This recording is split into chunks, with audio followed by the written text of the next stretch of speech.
Bureau chief Ejaz Ahmad Tahir Awan आज 26 जून 2025 की Israel फ़लस्तीन की जंगी कैफियत की ताज़ा तरीन हेडलाइन पेश खिदमत है।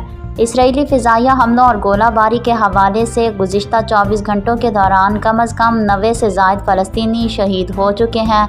अहले फ़लस्तीन की शहादतों का सिलसिला जारी है। खान यूनुस के इलाके में 12 शहरी हलाक, जबकि स्कूल पनागाह पर इसराइली हमलों 9 अफराद जाँ बहक हुए। UNWRA के मुताबिक सिर्फ 40% पानी की फरहमी का इंतज़ाम फ़ाल, फ़िल्टर और पाइप टूट फूट का शिकार हैं और ईंधन बंद होने की वजह से आब रसाई शदीद तौर पर मुतासिर है।